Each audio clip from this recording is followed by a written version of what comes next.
दोस्तों, आप देख रहे हैं एग्जाम टूल्स चैनल और आज हम टाइप ऑफ केमिकल रिएक्शन पे ये वीडियो लेके आ रहे हैं।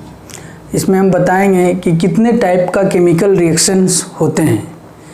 कल हमने सीखा था, पिछले वीडियो में हमने सीखा था कि केमिकल रिएक्शन क्या होते हैं, केमिकल इक्वेशंस क्या होते हैं, केमिकल इक्वेशंस को कैसे लिखा जाता है, स्केलेटन केमिकल इक्वेशन क्या होते हैं, इस तरह से केमिकल इक्वेशन की बैलेंसिंग कैसे किए जाते हैं। आज देख रहे हैं हम लोग कि टाइप्स ऑफ केमिकल रिएक्शन कितने तरह का होते हैं। तो केमिकल रिएक्शन जनरली 5 तरह का होते हैं, जो सामने आपको बोर्ड पे दिख रहा होगा। एक नंबर है कॉम्बिनेशन रिएक्शन। जैसा कि नाम से भी पता चल रहा है कि कॉम्बिनेशन रिएक्शन मतलब कुछ कंबाइन हो रहा है, कुछ जुड़ रहा है, तो इसको बोलते हैं कॉम्बिनेशन रिएक्शन। उसी तरह से दूसरा है डिकम्पोजिशन रिएक्शन। डिकम्पोजिशन मतलब क्या, कुछ डिकम्पोज हो गया, कुछ टूट गया, मतलब एक सब्सटेंस अगर टूट रहा है, एक कंपाउंड अगर टूट रहा है अपने कंस्टिट्यूएंट में कुछ में, तो उसको हम बोलेंगे डिकम्पोजिशन रिएक्शन। एक है डिस्प्लेसमेंट रिएक्शन। डिस्प्लेसमेंट मतलब क्या, किसी को डिस्प्लेस कर देना, मतलब उसका स्थान ले लेना। तो डिस्प्लेसमेंट रिएक्शन में देखेंगे जो मोर रिएक्टिव एलिमेंट होंगे वो लेस रिएक्टिव को डिस्प्लेस कर देंगे, अब उनका जगह ले लेंगे। जो ज़्यादा रिएक्टिव होंगे वो कम रिएक्टिव एलिमेंट को डिस्प्लेस कर देंगे। इस तरह से चौथा भी है डबल डिस्प्लेसमेंट। अब डबल डिस्प्लेसमेंट में क्या होगा, पहले तो एक जो मोर रिएक्टिव था वो लेस रिएक्टिव को डिस्प्लेस कर रहा था। अब इस तरह के डबल डिस्प्लेसमेंट वाला रिएक्शन में देखेंगे कि मोर रिएक्टिव लेस रिएक्टिव को तो कर ही रहा डिस्प्लेस, लेकिन लेस रिएक्टिव भी अलग नहीं हो रहा, वो भी जो मोर रिएक्टिव के साथ था उसके साथ रिएक्ट करके कुछ कंपाउंड बना ले रहे हैं। उसी तरह से ऑक्सीडेशन एंड रिडक्शन, जैसा कि इसके नाम से पता चल रहा है, ऑक्सीडेशन मतलब कुछ ऑक्सीजन के बारे में बता रहा है कि ऑक्सीडेशन में ऑक्सीजन से कुछ रिएक्शन होता होगा, और रिडक्शन भी उसी से ऑक्सीजन और हाइड्रोजन से रिलेटेड है। तो हम बारी बारी से सबको डिटेल में देखेंगे। तो देखते हैं पहला number combination reaction. Combination reaction क्या है? ए रिएक्शन इन विच 2 और more substance combine to form a single product. मतलब 2 या 2 से ज़्यादा, कम से कम 2 तो होना ही चाहिए, 2 या 2 से ज़्यादा अगर सब्सटेंस कंबाइन करके अगर कोई नया प्रोडक्ट बना रहा है, एक ही सिंगल प्रोडक्ट बना रहा है, तब उसको हम कॉम्बिनेशन रिएक्शन कहेंगे। इसमें मतलब कुछ जुड़ रहा है, इसमें जोड़ना है हमेशा। जब 2 सब्सटेंस जुड़ रहा है तब उसको कॉम्बिनेशन रिएक्शन कहेंगे। अब जैसे हो गया, कोई मान लेते हैं ए और बी 2 सब्सटेंस है, दोनों जुड़े और सी कोई नया प्रोडक्ट बना दिया, सिंगल प्रोडक्ट बना सी। जब 2 आइटम होते हैं, ये LHS के आइटम को, लेफ्ट हैंड साइड के आइटम को रिएक्टेंट बोलते हैं, जो कि केमिकल रिएक्शन में भाग लेते हैं। केमिकल रिएक्शन में take part in chemical reaction जो करते हैं उनको रिएक्टेंट्स बोलते हैं, और जो उससे प्रोडक्ट मिलता है हमको, जो उसका फल मिलता है, प्रतिफल मिलता है, उसको हम प्रोडक्ट बोलते हैं। तो ये दोनों जो ए बी हैं वो रिएक्शन में भाग ले रहे हैं, तो रिएक्शन में इनको रिएक्टेंट बोलेंगे और इसको प्रोडक्ट बोलेंगे। पिछले वीडियो में मैंने ये डिटेल में बताया था, आप उसे देख सकते हैं। चलिए, तो यहाँ पे 2 रिएक्टेंट मिलके एक प्रोडक्ट बना रहा है। अब रिएक्शन में आ जाते हैं, ये तो सिंबॉलिक फॉर्म में दिखा दिए। अब रिएक्शन में आ जाते हैं, जैसे कैल्शियम ऑक्साइड और वाटर, ये प्रैक्टिकल है, आप लोग सब देखे होंगे। जैसे आपके घर की पुताई होती है, चूना से पुताई होती है, तो आप देखे होंगे जब चूना को पानी में डाला जाता है तो बुलबुला छूटने लगता है और पॉट गर्म हो जाता है।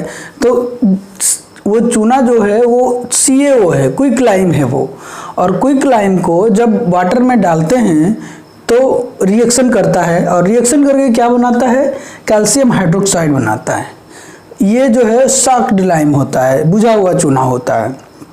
जब इससे हम दीवार पे पुताई करते हैं तो ये धीरे धीरे 1-2 दिन में, जब पुताई होता है उसके 1-2 दिन बाद ये वायुमंडल के जो है एयर से कार्बन डाइऑक्साइड के साथ रिएक्शन करके ये कैल्शियम कार्बोनेट बना लेता है। और जब कैल्शियम कार्बोनेट बनता है तब फिर पूरे दीवार में जो है चमक आ जाती है।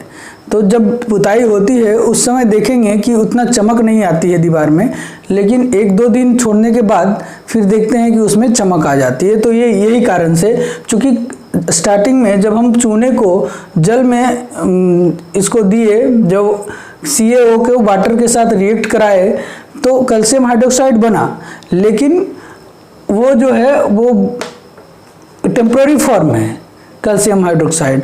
वही जब धीरे धीरे 1-2 दिन में ये बहुत स्लोली रिएक्ट करता है और जब वो एयर के कार्बन डाइऑक्साइड से रिएक्ट करता है तो वो कैल्शियम कार्बोनेट बना लेता है। और जैसा कि आपको पता है संगमरमर जिससे कि ताजमहल बना हुआ है वो भी कैल्शियम कार्बोनेट, मतलब जो संगमरमर का जो चित्र होता है केमिस्ट्री के हिसाब से संगमरमर जो है वो कैल्शियम कार्बोनेट ही है। संगमरमर का सूत्र CaCO3 ही होता है। तो संगमरमर कितना चमकीला होता है, तो उसी तरह से ये भी CaCO3 बना लेता है और उसके बाद दीवार चमकने लगता है। तो यहाँ पे क्विकलाइम मतलब कली चूना जब वाटर के साथ रिएक्शन करता है तो कैल्शियम हाइड्रोक्साइड बुझा हुआ चूना बनाता है और हीट रिलीज करता है। जब भी 2 अलग अलग सब्सटेंस जब जुड़ेंगे एक दूसरे से तो उससे कुछ एनर्जी रिलीज होगा, हीट रिलीज होगा। जब हीट रिलीज होगा तो इस तरह के रिएक्शन को, कॉम्बिनेशन रिएक्शन में हमेशा 2 जुड़ेंगे और सिंगल बनाएंगे, तो कॉम्बिनेशन रिएक्शन हमेशा हीट रिलीज करता है। और जिस रिएक्शन में हीट रिलीज होता है उस रिएक्शन को एक्सोथर्मिक रिएक्शन भी कहते हैं। उष्माक्षेपी अभिक्रिया उसको बोलते हैं, जिसमें कि हीट निकलता है। तो इस तरह के रिएक्शन एक्सोथर्मिक रिएक्शन भी होते हैं, एक्सोथर्मिक रिएक्शन होते हैं। तो इसका कुछ और भी उदाहरण, जैसे आप कार्बन को कोई भी चीज़ जला रहे हैं, अब जैसे कार्बन प्लस ऑक्सीजन जला रहे हैं, मतलब एयर में जला रहे हैं, तो एयर को ऑक्सीजन, एयर के ऑक्सीजन को ही लेते हैं। तो जब कार्बन को हम जलाते हैं, बर्निंग ऑफ कोल करते हैं, कोयला को जब जलाते हैं तो ये बना लेता है CO2। इस तरह से जब कोयले को जलाते हैं तो CO2 बना लेता है और उसके साथ क्या देता है, जब जला रहे हैं हम तो हीट देगा, तो ये हीट देगा। तो इस तरह से ये भी एक कॉम्बिनेशन रिएक्शन का एग्जाम्पल है। तो अब आगे देखते हैं दूसरा डिकम्पोजिशन रिएक्शन क्या है। हाँ, तो अब हम चलते हैं दूसरा टाइप ऑफ केमिकल रिएक्शन की तरफ। दूसरा टाइप जो था हमारा वो डिकम्पोजिशन रिएक्शन था। तो डिकम्पोजिशन रिएक्शन का मतलब हम लोग वहाँ पे देखे थे कि डिकम्पोजिशन मतलब एक सिंगल सब्सटेंस को जब अलग अलग सब्सटेंस में उसको तोड़ देते हैं, उसी को डिकम्पोजिशन कहते हैं। तो कोई भी एक सब्सटेंस अगर होगा, अगर उसको हम तोड़ेंगे, अगर तोड़ना चाहेंगे कोई भी चीज़ को, तो उसमें हमको फोर्स लगाना पड़ेगा। तो यहाँ भी केमिकल रिएक्शन में भी अगर हम उसको तोड़ना चाह रहे हैं तो उसमें हीट देना पड़ेगा, इलेक्ट्रिसिटी देना पड़ेगा, सनलाइट देना पड़ेगा, कुछ भी एनर्जी देना पड़ेगा, तभी वो टूटेगा। तो क्या है कि अब जैसे in this reaction a single reactant breaks down to give simpler product, मतलब एक जो सिंगल रिएक्टेंट है, सिंगल कंपाउंड जो है वो रिएक्ट करता है, ब्रेक होता है और उसके बाद वो सिंपलर प्रोडक्ट देता है। तो यहाँ पे देख रहे हैं जैसे CaCO3 जो लाइमस्टोन है हमारा, लाइमस्टोन को जब हीट करते हैं तो क्या देता है, क्विकलाइम देता है, CaO देता है, कैल्शियम ऑक्साइड और CO2 गैस निकलता है। तो यहाँ पे हमने हीट दिया, तो यहाँ जब CaCO3 को हीट दिया तब जाके ये टूटा। अगर हीट नहीं देते तो ये अपने आप रिएक्शन नहीं करता। कॉम्बिनेशन में होता है कि अपने आप रिएक्ट करता है, और लेकिन इसमें डिकम्पोजिशन में कोई भी चीज़ टूटता तब है जब उस पर हम एनर्जी देते हैं, उस पर हम फोर्स लगाते हैं। तो यहाँ पे हीट एनर्जी दिए तो ये टूट गया। अब इस तरह के रिएक्शन को हम बोलेंगे डिकम्पोजिशन रिएक्शन। तो इस तरह से हम जो एनर्जी देते हैं वो कई तरह का एनर्जी होता है। अब जैसे कोई हीट एनर्जी हुआ, कोई लाइट एनर्जी हुआ, कोई इलेक्ट्रिसिटी हुआ, तो इस तरह से इसको भी हम 3 पार्ट में डिवाइड करते हैं कि डिकम्पोजिशन रिएक्शन भी 3 तरह का होता है। जैसे एक हो गया थर्मल डिकम्पोजिशन, अब जिसमें हम हीट दे रहे हैं वो थर्मल हो गया, जिसमें हम सनलाइट दे रहे हैं वो फोटोलाइसिस हो गया, जिसमें हम इलेक्ट्रिसिटी दे रहे हैं वो इलेक्ट्रोलाइसिस हो गया। इस तरह से हम 3 पार्ट में देते हैं। अब जब थर्मल डिकम्पोजिशन है तो when A decomposition reaction carried out by heating, जब हीटिंग दे रहे हैं, हीट दे रहे हैं तो थर्मल हो गया, थर्मल डिकम्पोजिशन हो गया। तो ये जो हमारा एग्जाम्पल है वो थर्मल डिकम्पोजिशन का है। जब कैल्शियम कार्बोनेट को हम हीट देते हैं तो वो कैल्शियम ऑक्साइड और कार्बन डाइऑक्साइड गैस में टूट जाता है। तो इस तरह से ये थर्मल डिकम्पोजिशन का एग्जाम्पल है। उसी तरह इलेक्ट्रोलाइटिक डिकम्पोजिशन का, when decomposition is carried out by passing electricity, जब कोई भी सॉल्यूशन से इलेक्ट्रिसिटी पास करते हैं और उसके कंस्टिट्यूएंट में टूटता है जब वो, तो उसको हम बोलते हैं इलेक्ट्रोलाइसिस डिकम्पोजिशन। अब जैसे H2O है, जब हम H2O बनाए थे शुरू में रिएक्शन में तो हम बोले थे अगर केमिकल रिएक्शन है तो इसको कोई भी फिजिकल विधि से नहीं कर सकते अलग, फिर से पहले वाली कंस्टिट्यूएंट को हम फिजिकल विधि से नहीं ला सकते।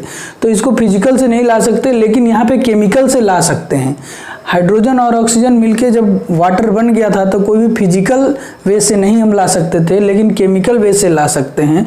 जब H2O को हम लेते हैं एक टेस्ट ट्यूब में और उसमें सल्फ्यूरिक अम्ल और कार्बन इलेक्ट्रोड के द्वारा जब हम उसमें इलेक्ट्रिसिटी देते हैं तो वो जो है हाइड्रोजन और ऑक्सीजन में टूट जाता है।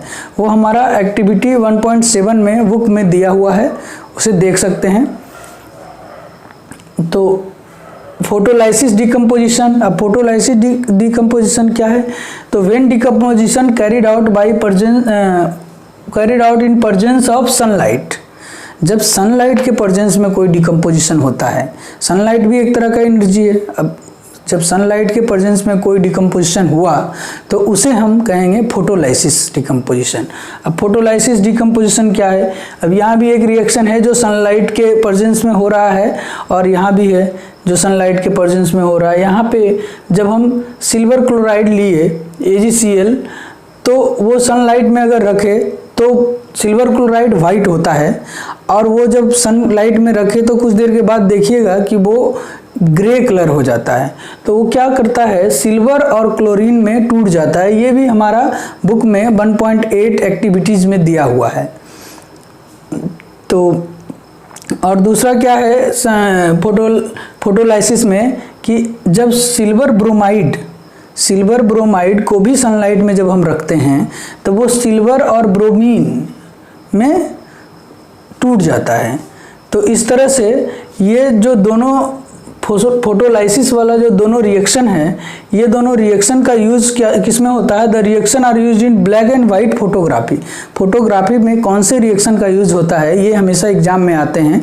ये एक इम्पॉर्टेंट क्वेश्चन है कि फोटोग्राफी में कौन सा रिएक्शन का यूज़ होता है, तो फोटोलाइसिस का होता है। और सिल्वर क्लोराइड को सिल्वर और क्लोरीन में टूटता है, उसी तरह जो सिल्वर ब्रोमाइड है वो सिल्वर और ब्रोमीन में टूटता है। तो इस तरह से हम डिकम्पोजिशन रिएक्शन देख लिए। हम लोग देख रहे थे कि जहाँ कॉम्बिनेशन रिएक्शन में हीट रिलीज हो रहा है, वहीं पे डिकम्पोजिशन रिएक्शन में हर जगह पे हीट देना पड़ रहा है, एनर्जी देना पड़ रहा है। तो अगर हीट रिलीज हो रहा है तो उसको बोल रहे थे एक्सोथर्मिक रिएक्शन।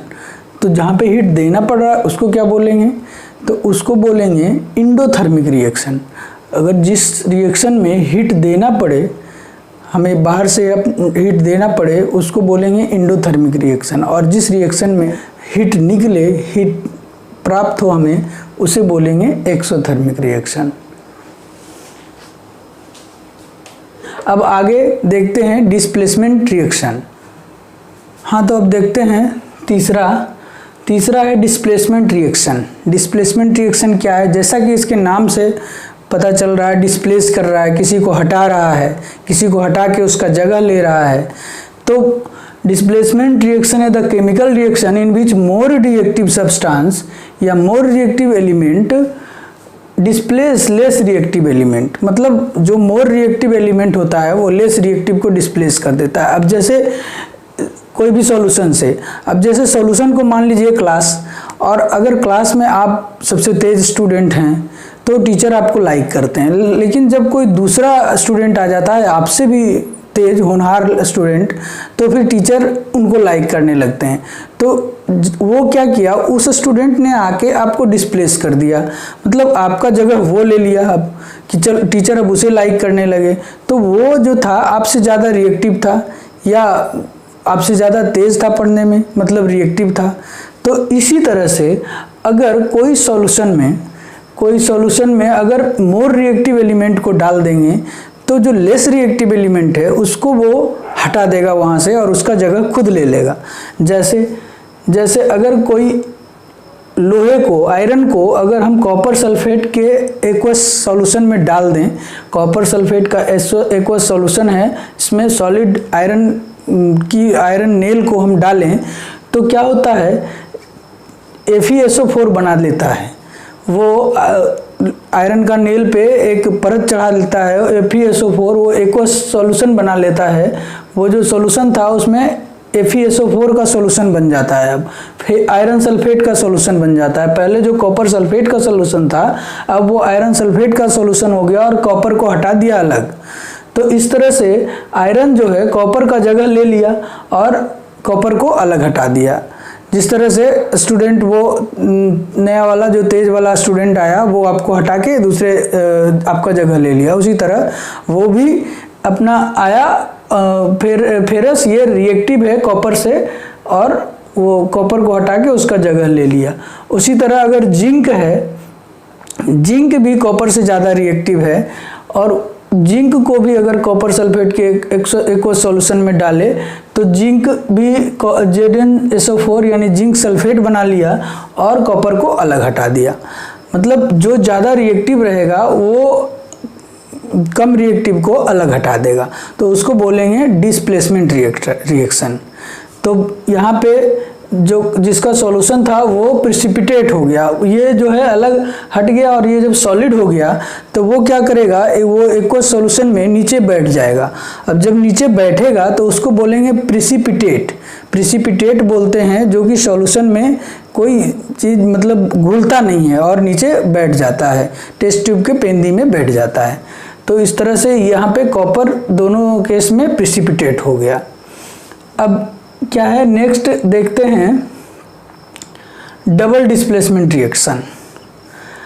ये है fourth type of reaction, double displacement reaction. इसमें क्या करेगा, इसमें जो है a reaction in which new compound are formed by mutual exchange of ions between two. मतलब इसमें किसी को हटाएगा नहीं, किसी को हटाना नहीं है। इसमें क्या करना है भाई, हमारे पास से तुम ले लो थोड़ा और तुम्हारा वाला हमें दे दो। जैसे कि यहाँ पे अगर सोडियम सल्फेट का एक्वस सॉल्यूशन और बेरियम क्लोराइड का एक्वस सॉल्यूशन को अगर हम मिलाते हैं तो यहाँ पे जो है सब आयंस में टूट जाते हैं। जैसे सोडियम हो गया Na+ और SO4 और 2- इस तरह से होता है, आयंस में टूट गए। बेरियम भी Ba+2 होता है 2+, और क्लोरीन होता है Cl-, इस तरह से टूट जाता है। अब क्या करेगा, सोडियम को +1 है और इसको -1 चाहिए, तो ये क्लोरीन जो है सोडियम के पास आ जाएगा और ये जो सल्फेट आयन है वो बेरियम के पास चला जाएगा। अब ये बना लेगा, ये जो रिएक्शन करके बना लेगा वो बना लेगा बेरियम सल्फेट और प्लस सोडियम क्लोराइड। इस तरह से दोनों अपने आयंस का एक्सचेंज कर लेंगे। तो इस तरह के रिएक्शन को बोलेंगे डबल डिस्प्लेसमेंट रिएक्शन, क्योंकि यहाँ पे दो डिस्प्लेसमेंट हो रहा है, इसका आयन उसके पास, उसका आयन इसके पास, इस तरह से डिस्प्लेसमेंट हो रहा है। तो इसको बोलेंगे डबल डिस्प्लेसमेंट रिएक्शन।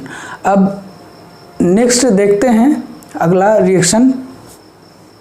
हाँ, तो नेक्स्ट टाइप ऑफ रिएक्शन देखते हैं, ऑक्सीडेशन एंड रिडक्शन। ये जो दोनों है वो एक साथ आया है क्योंकि दोनों एक दूसरे से रिलेटेड है। जैसे ऑक्सीडेशन क्या है, तो the addition of oxygen of to substance और removal of hydrogen from substance is called at oxidation. तो ऑक्सीडेशन जो है, अगर किसी सब्सटेंस में ऑक्सीजन का एडिशन हुआ तो उसको ऑक्सीडेशन बोलेंगे, नहीं तो अगर उससे हाइड्रोजन आयन का अगर उससे रिमूवल हुआ तो उसे ऑक्सीडेशन बोलेंगे। मतलब या तो ऑक्सीजन आयन उसमें ऐड होना चाहिए, नहीं तो हाइड्रोजन आयन उससे रिमूव होना चाहिए, तब उसे हम ऑक्सीडेशन बोलेंगे। अब जैसे उसका एग्जाम्पल है Cu+O2, अगर कॉपर को ऑक्सीजन के साथ गर्म करते हैं, हीट देते हैं, तो वो कॉपर ऑक्साइड बनता है। तो इस तरह से कॉपर जो है, कॉपर और ऑक्सीजन के साथ गर्म किए तो वो उसमें जो है ऑक्सीजन यहाँ पे ऐड हो गया। पहले कॉपर था, अब इसमें ऑक्सीजन ऐड हो गया, तो ये हो गया ऑक्सीडेशन, ये हो गया ऑक्सीडेशन। इसी तरह से रिडक्शन क्या है, तो रिडक्शन में इसका उल्टा हो जाएगा। यहाँ पे एडिशन ऑफ ऑक्सीजन हो रहा था, वहाँ पे रिमूवल ऑफ ऑक्सीजन हो जाएगा। यहाँ पे रिमूवल ऑफ हाइड्रोजन हो रहा था, वहाँ पे एडिशन ऑफ हाइड्रोजन हो जाएगा। इसी तरह से ये रिडक्शन है, the addition of hydrogen to a substance. जैसे यहाँ पे रिमूवल ऑफ हाइड्रोजन हो रहा था, तो यहाँ पे एडिशन ऑफ हाइड्रोजन हो जाएगा। और the removal of oxygen from substance is called reduction. मतलब ऑक्सीडेशन में ऑक्सीजन को ऐड करना है, रिडक्शन में हाइड्रोजन को ऐड करना है, या ऑक्सीडेशन में हाइड्रोजन को रिमूव करना है तो रिडक्शन में ऑक्सीजन को रिमूव करना है। इस तरह से दोनों हमेशा साथ साथ आते हैं। अब जैसे ये रिएक्शन है, इसमें देख रहे हैं कि जैसे कॉपर ऑक्साइड था, कॉपर ऑक्साइड को जब हाइड्रोजन गैस के साथ हीट किए तो ये कॉपर और वाटर में टूट गया। तो यहाँ पे क्या हुआ है, यहाँ पे आप बता सकते हैं कि क्या हुआ है, तो चलिए हम देखते हैं कि क्या हुआ है। यहाँ पे कॉपर ऑक्साइड था, ये कॉपर में हो गया, मतलब यहाँ पे क्या हो गया, यहाँ पे ये ऑक्सीजन जो है वो माइनस हो रहा है, ऑक्सीजन रिमूवल हो रहा है, और यहाँ पे हाइड्रोजन है, और यहाँ पे हाइड्रोजन जो इधर था वो यहाँ पे ऑक्सीजन जुड़ रहा है।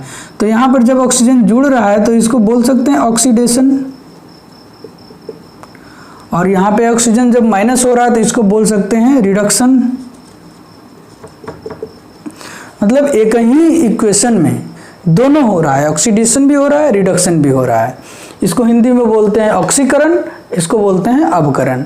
तो ऑक्सीडेशन भी हो रहा है और रिडक्शन भी हो रहा है, तो इसको, इस तरह के रिएक्शन को क्या बोलते हैं, रिडॉक्स रिएक्शन। इस तरह के रिएक्शन को रिडॉक्स रिएक्शन बोलते हैं, जिसमें ऑक्सीडेशन भी हो और रिडक्शन भी हो। तो इसी तरह से और भी कुछ रिएक्शन है, जैसे अगर लेते हैं MnO2 + 4HCl, ये बन जाएगा MnCl2 + H2O 2H2O + Cl2। इस तरह से ये रिएक्शन है। जब MnO2 के साथ 4HCl का रिएक्शन हुआ तो MnCl2 magnesium chloride plus water plus chlorine gas बना। तो इसमें देख रहे हैं MnO2 यहाँ पे जाके MnCl2 बन गया। इसके साथ क्या हो रहा है, इसके साथ ऑक्सीजन जो था वो हट जा रहा है, रिमूव हो जा रहा है। तो इसका क्या हो गया, इसके बारे में अगर सोचें तो इसका ऑक्सीजन रिमूव हो गया, मतलब इसका रिडक्शन हो गया। उसी तरह अगर HCl के बारे में सोचें तो HCl का क्या हो रहा है, HCl जो है वो क्लोरीन गैस बन रहा है, तो इससे हाइड्रोजन रिमूव हो रहा है। अगर इससे हाइड्रोजन रिमूव हो रहा है HCl से, तो क्या हो जाएगा, इसका ऑक्सीडेशन हो जाएगा। तो इस तरह से देखें कि एक ही रिएक्शन में ऑक्सीडेशन रिएक्शन और रिडक्शन रिएक्शन दोनों हो रहा है। तो इस तरह के रिएक्शन को क्या बोलेंगे, रेडॉक्स रिएक्शन। Redox reaction. अब हम देखते हैं कि हमारे लाइफ में ये ऑक्सीडेशन और रिडक्शन का क्या महत्व है, हम कहाँ कहाँ देखते हैं। जनरली हम देखते हैं कि डेली लाइफ में हम देख रहे होते हैं ये सब रिएक्शन, लेकिन हम लोग उस पर नोटिस नहीं करते हैं, उसको नोटिस नहीं करते हैं। तो ऐसा क्या है, तो जब देखते हैं लोहे का कोई भी वस्तु लेते हैं आप, तो बहुत शाइनी होता है, शुरू में बहुत चमकीला होता है, बहुत चमकते रहता है, लेकिन जब उसका कुछ दिन के लिए उसको छोड़ देते हैं बाहर, तो देखते हैं उसमें रेडिश ब्राउन टाइप का कुछ परत जम जाता है। जो परत जमता है उसको बोलते हैं कि जंग लग गया इसमें, यानी रस्टिंग ऑफ आयरन बोलते हैं, रस्ट लग गया। तो इसी तरह के और भी सब्सटेंस कुछ होते हैं, कुछ और भी मेटल होते हैं जिस पे भी इस तरह के वो जो जंग लगता है वो ऑक्सीडेशन हो गया, उसका ऑक्सीजन के साथ रिएक्शन कर गया, तब जंग लग गया। इसी तरह के कुछ और मेटल भी होते हैं जिनके साथ भी इस तरह की बिहेवियर होता है ऑक्सीडेशन में, जो हम लोग गौर नहीं करते हैं। जैसे देखे होंगे आपके घर में या कहीं भी लेडीज़ लोग पहनती है पायल, तो वो काले हो जाते हैं, वो सिल्वर का पायल काला हो जाता है। तो काला क्यों होता है? काला होता है जब वो ऑक्सीजन से रिएक्शन करके वो भी एक परत बना लेता है सिल्वर ऑक्साइड का, और उसके कारण वो उस पर भी रस्टिंग होता है और वो काला हो जाता है। उसी को आप जाएंगे ज्वेलर्स के दुकान पे जाएंगे, उसको क्लीन कर देगा तो फिर से चमकीला हो जाएगा। तो इस तरह से हम देखते हैं कि सिल्वर में भी रस्टिंग हो रहा है, और इसी तरह से कॉपर का भी कोई अगर सामान होगा तो उसमें भी शुरू में चमकीला होता है, लेकिन जब उसको छोड़ देते हैं तो उस पर एक ग्रीन टाइप का परत जम जाता है, वो उसका ऑक्सीडेशन हुआ है। उसको भी अगर हम साफ़ करेंगे तो वो फिर से शाइनी हो जाएगा। इस तरह से देख रहे हैं कि जो इस तरह का प्रॉपर्टी ऑक्सीडेशन का हो रहा है मेटल के साथ, उसी को बोलते हैं कोरोजन, उसी को बोलते हैं करोटेड हो जाना, और इस करोटेड होने की प्रोसेस को करोजन बोलते हैं। इस करोजन के कारण मेनली आयरन के जो पार्ट्स बनते हैं, जो हमारे गाड़ी बनते हैं, बाइक बनते हैं, उस सब का बहुत ज़्यादा करोजन होता है, और इस पे हमारी सरकार हर साल बहुत खर्च करती है। जैसे रेलवे में ही उसका करोजन होता है तो वो रस्टेड हो जाते हैं और उसे हमेशा रिपेयर करना पड़ता है। इस तरह से हमारी सरकार इस पे बहुत ज़्यादा खर्च करती है हर साल। तो ये दूसरा रेंसिडिटी क्या है? तो रेंसिडिटी जो है ये भी ऑक्सीडेशन के कारण होता है, और ये जो फैटी और ऑयली सब्सटेंस है उसमें होता है। जैसे कि आप कोई भी घी लाते हैं, अगर पतंजलि का घी आप घर में लेके आएँ और उसको वहाँ पे देखेंगे पैकेट पे 1 साल उसका लिखा हुआ होगा एक्सपायरी डेट, लेकिन आप अगर घर में लाए 2 महीना उसको खोल के छोड़ दिए, नहीं खाए, तो खाएंगे तो उसका स्वाद कुछ, उसका टेस्ट कुछ अलग ही होगा, मतलब टेस्ट एकदम ख़राब हो जाएगा। वो इसलिए क्योंकि वो एक ऑक्सीजन के साथ रिएक्शन कर गया, और जब रिएक्शन कर गया तब अब वो खाने लायक नहीं रह गया है। इसी कारण से जो चिप्स देखते होंगे पैकेट में चिप्स आता है, वो सब चिप्स के कारण, चिप्स का जो मैन्युफैक्चरर है वो चिप्स के पैकेट को नाइट्रोजन गैस से उसको फ्लश किया हुआ रहता है, ताकि वो ऑक्सीजन से संपर्क में ना आए, और उसके बाद उसको एयर टाइट कर देता है ताकि वो ऑक्सीजन के संपर्क में ना आए। जैसे ही वो ऑक्सीजन के संपर्क में आएगा, कुछ दिन में धीरे धीरे, स्लो प्रोसेस है, धीरे धीरे वो ख़राब हो जाएगा।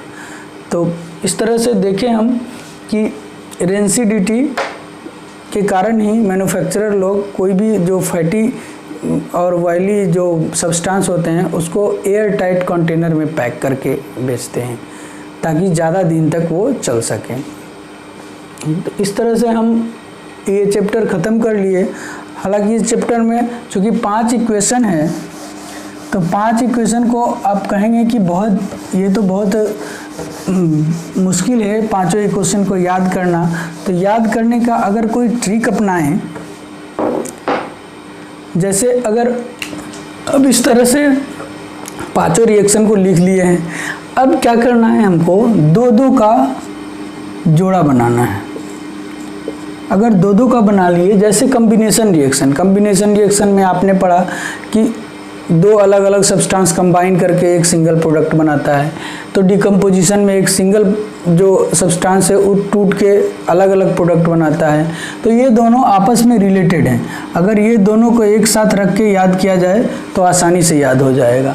उसी तरह डिस्प्लेसमेंट रिएक्शन और डबल डिस्प्लेसमेंट रिएक्शन में भी आपने पढ़ा। डिस्प्लेसमेंट में क्या होता था कि एक जो रिएक्टिव था सब्सटेंस वो लेस रिएक्टिव वाले सब्सटेंस को डिस्प्लेस कर देता था, और डबल डिस्प्लेसमेंट में जो आयंस होते थे आयंस में टूट जाते थे और एक दूसरे का आयन एक्सचेंज कर लेते थे।